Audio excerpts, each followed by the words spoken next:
ان کو موقع دیں گے. میں بیجناتھ گپتا جی بول رہا ہوں اور میرا کہنا ہے کہ اللہ رکھتا ہے کیا؟ نہیں سنا. اللہ اگر اللہ جرے جرے میں ہے، خدا جرے جرے میں ہے تو کیا دیکھا جا سکتا ہے کیا؟ اللہ کدھر؟ خدا کو دیکھا جا سکتا ہے، اللہ کو دیکھا جا سکتا ہے. اللہ کدھر؟ آپ نے کہا گرے دبے. ہاں ذرے ذرے میں موجود ہے. ہاں بھائی صاحب نے کہا کہ اگر اللہ ہر جگہ ہر ذرے ذرے میں موجود ہے، ہر ذرے ذرے میں موجود ہے، قرآن کے مطابق اللہ کی طاقت، اللہ کا علم سب جگہ موجود ہے. اللہ لیکن عرش پہ بیٹھے ہیں. تو یہ کہنا اللہ سب جگہ موجود ہے یہ اسلام کی تعلیم میں نہیں ہے، یہ ہندو کی تعلیم میں ہے. کیا آپ اللہ کو دیکھ سکتے؟ نہیں. انسان اس دنیا میں، اس زندگی میں اللہ کو دیکھ ہی نہیں سکتے. اور اس کی مثال پیش ہے قرآن مجید میں. جب موسیٰ علیہ السلام اللہ سبحانہ وتعالیٰ فرماتے کیا میں آپ کو دیکھ سکتا ہوں، تو اللہ کو تو دیکھا نہیں، انہوں نے صرف پہاڑ کو دیکھ کے بے ہوش ہو سکتے. تو انسان اس زندگی میں اللہ سبحانہ وتعالیٰ کو نہیں دیکھ سکتا. انشاءاللہ اگلے زندگی میں انشاءاللہ جب ہم جنت میں جائیں گے وہاں انشاءاللہ ہم اللہ کا وجہ دیکھیں گے. یہ کئی حدیث میں اس کا ذکر ہے کہ ہم اللہ کا چہرہ دیکھیں گے. اسی لیے ہم کوشش کرتے اس امتحان، اس دنیا کے امتحان میں سفلتا پائے.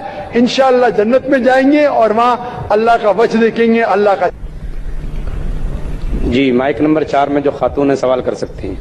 میرا سوال ذاکر بھائی سے ہے کہ ہمارے یہاں اسلام کو ایک نیا شکل دیا گیا ہے، وہ تبلیغی جماعت کے نام سے مشہور ہے، جس میں مسلمان جو ہے وہ 40 دن اپنے گھروں کو چھوڑ کر مسجدوں میں رہتے ہیں، اور پھر اس میں ایک ایسی کتاب پڑھی جاتی ہے جس کا قرآن و حدیث سے کوئی تعلق نہیں، جھوٹی حدیثیں اس میں بھری ہوتی ہیں، فضائل اعمال یا پھر تبلیغی نصاب کے نام سے وہ مشہور ہے.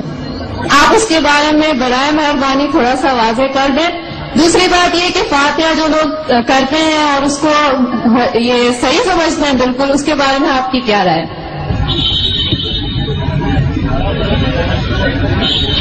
حالانکہ ایسے سوال کا جواب میں اکثر دیتا نہیں ہوں، یہ میرا فن جو ہے وہ پوچھنا مدد کرنا، کیونکہ آخری سوال اور خواتین کی طرف سے ہے، لوگ یہ نہیں کہنا چاہتے خواتین کے سوالات کا جواب میں نہیں دے رہا ہوں. میں نے سوال پوچھا کہ تبلیغ جماعت جو ہے ایک جماعت ہے ہمارے مسلمانوں میں، ہندوستان میں خصوصاً، وہ تبلیغ نصاب پڑھتی ہے جس کے اندر حدیث مکسچر ہے. اب بالکل صحیح فرماتے ہیں کہ تبلیغ نصاب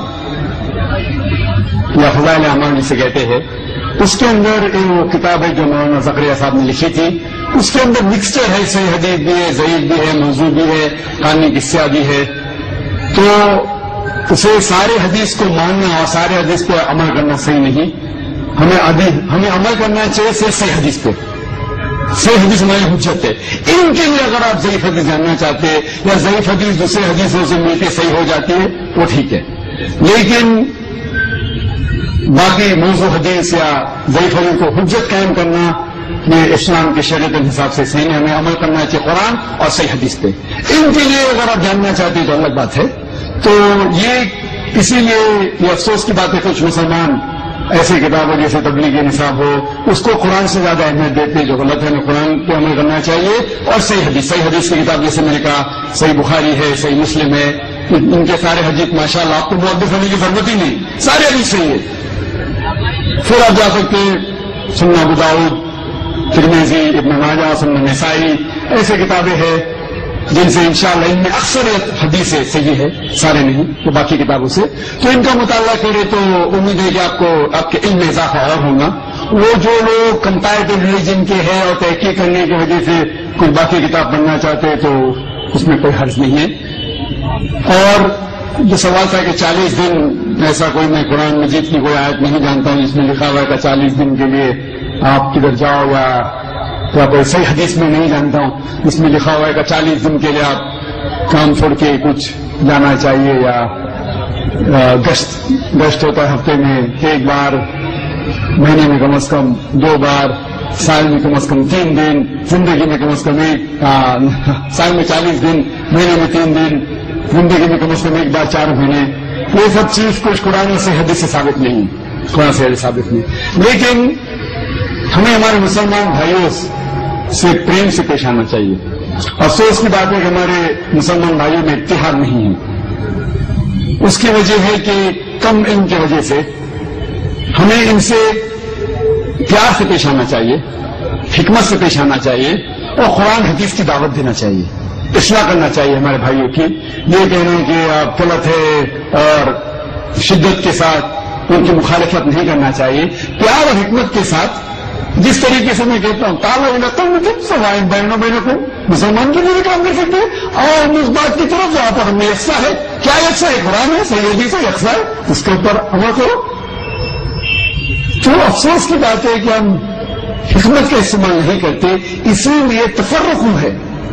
میں نے ایک تقریر دی تھی چنئی میں جنوری کے مہینے میں، یونٹی میں مسلم امہ، اسلام کی امت میں اتحاد، اور یہ تقریر انگریزی میں ہے جس میں میں نے فارمولا دیا ہے کس طریقے سے قرآن اور صحیح حدیث کے اوپر عمل کریں گے تو انشاءاللہ سارے مسلمان اتحاد میں رہیں گے، ایک ہوں گے۔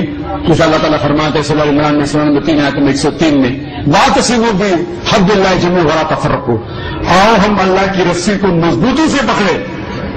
اللہ کی رسی ہے قرآن اور صحیح حدیث، اس کو اگر ہم پڑھیں گے سمجھ کے، افسوس کی بات ہم قرآن سمجھ کے پڑھتے ہی نہیں، چند مسلمان قرآن کو سمجھتے ہیں، باقی لوگ تلاوت کرتے ہیں رمضان میں 1 بار 2 بار 10 بار، الحمدللہ تلاوت کیجئے، اچھی بات ہے، ثواب ملے گا، لیکن صرف تلاوت کرو اور اس کے اوپر عمل نہ کرو تو جنت میں جانے کی کوئی گارنٹی نہیں۔ تلاوت کرو، اگر آپ عربی نہیں جانتے تو اس کا ترجمہ پڑھو، اردو میں پڑھو، ہندی میں پڑھو، مراٹھی میں پڑھو، انگریزی میں پڑھو، جو زبان پہ آپ کو مہارت ہے اس زبان میں پڑھو۔ بخاری کا ترجمہ پڑھو، صحیح مسلم کا پڑھو اور عمل کرو۔ افسوس کی بات ہے کہ ہم قرآن مجید کو سمجھ کے نہیں پڑھتے، اسی لیے کوئی بھی آدمی اپنے آپ کو عالم بول کے آپ کو گھومنے لے جاتا ہے۔ کوئی بھی کچھ بھی کیا فتویٰ نہیں دیا، مان لیے۔ دیکھو ذاکر نائک جو اسلام میں کہتے ہیں وہ 0 ہے، 0 0۔ اسی میں میں کہتا ہوں اللہ کہتے ہیں قرآن میں سورہ عمران سورہ نمبر 3 آیت نمبر 64 میں، تعالیٰ کم تم سوائن بہن، میں اگر کہوں گا تو اس کی اہمیت ہی کچھ نہیں۔ تو میں جو کہتا ہوں اسلام میں 0 ہے، میں ہمیشہ قرآن حدیث، قرآن صحیح حدیث۔ تو جو بھی عالم کچھ بھی آپ سے کہتا ہے اس سے پوچھئے کوئی ہاتھ بڑھانا کن، آپ اپنا ثبوت پیش کرو، ان کو تم صادقین اگر آپ سچے ہیں تو قرآن مجید کی آیت سورہ بقرہ کی سورہ نمبر 2 آیت نمبر 111 میں، کوئی ہاتھ بڑھانا کن ان کو تم صادقین، آپ اپنا ثبوت پیش کرو اگر آپ سچے ہیں۔ اگر آپ کے ثبوت پیش کریں گے تو اسلام میں ہر مسلمان کو 40 دن جانے کا، تو میں جاؤں گا بے شک، 4 مہینے جانے کا جاؤں گا بے شک۔ آپ نے پوچھا فاتحہ صحیح ہے کہ غلط ہے؟ سورہ فاتحہ پڑھنا اچھی بات ہے، الحمدللہ، اس میں کیا بری بات ہے؟ لیکن آپ کا مین سوال ہے کہ کھانے پہ فاتحہ پڑھنا اور کسی شخص کے نام کے اوپر ذریعہ بنا کے کرنا، قرآن مجید میں کم از کم 4 جگہ کہا گیا ہے۔ سورہ بقرہ میں سورہ نمبر 2 آیت نمبر 173، سورہ مائدہ سورہ نمبر 5 آیت نمبر 3، سورہ انعام سورہ نمبر 6 آیت نمبر 145، اور سورہ نحل چیپٹر نمبر 16 سورہ نمبر 16 آیت نمبر 115 میں اللہ تعالیٰ فرماتے حرمت علیکم المیتۃ والدم ولحم الخنزیر وما اہل لغیر اللہ بہ، آپ کے لیے حرام ہے سور کا گوشت، خنزیر کا گوشت، مرا ہوا گوشت، خون، اور وہ کھانا جس کے اوپر اللہ کے علاوہ کسی اور کا نام لیا گیا ہے۔ تو اگر آپ اللہ کے علاوہ کسی اور کا نام لیتے کھانے پہ، چاہے وہ محمد صلی اللہ علیہ وسلم کا بھی ہو، اگر آپ محمد صلی اللہ علیہ وسلم کا بھی نام لیتے کھانے پہ تو قرآن کی آیت کے حساب سے آپ کے لیے حرام ہے۔ تو باقی کسی کے پیر یا لینے کا اجازت ہے نہیں، تو میں نہیں کہہ رہا ہوں، آپ جیسے مت کہ میں ڈاکٹر ذاکر نائک کہتے ہیں کہ اللہ کے علاوہ کسی کا نام لینا حرام ہے، میں کہا تو کچھ اس کی اہمیت بھی نہیں۔ آپ کہیے آپ کے سہیلی سے، آپ کے دوست سے کہ اللہ تعالیٰ فرماتے سورہ بقرہ میں سورہ نمبر 2 آیت نمبر 173، اللہ تعالیٰ فرماتے سورہ مائدہ میں سورہ نمبر 5 آیت نمبر 3، اللہ تعالیٰ فرماتے سورہ انعام سورہ نمبر 6 آیت نمبر 145، اللہ تعالیٰ فرماتے سورہ نحل سورہ نمبر 16 آیت نمبر 115۔ اگر یاد نہیں رکھ سکتے لکھیے، قرآن دکھائیے، اللہ تعالیٰ فرماتے وہ کھانا جس کے اوپر اللہ کے علاوہ کسی اور کا نام لیا گیا۔ تو اکثر جہالت کی وجہ سے کچھ ہمارے مسلمان بھائی بہن اس غلط فہمی کا شکار ہے کیا یہ دین کے اندر یہ دین کا مسئلہ ہے. لیکن اس بات پہ میں اس جواب کو ختم کروں گا. شیخ ابن تیمیہ فرماتے ہیں, شیخ ابن تیمیہ جو الحمدللہ ثم الحمدللہ ایک بڑے عالم تھے الحمدللہ, وہ فرماتے ہیں کہ اگر کوئی مسلم کوئی دوسرے انسان کو سجدہ کرتا ہے یہ سمجھ کے کیا وہ ایک دین کا حصہ ہے تو وہ شرک نہیں کر رہا ہے. اگر کوئی مسلمان ایک دوسرے انسان کی سجدہ کرتا ہے یہ سمجھ کے کہ دین کا حصہ ہے تو وہ مشرک نہیں ہے جب تک آپ اسے یہ نہیں سمجھائے کہ یہ غلط ہے.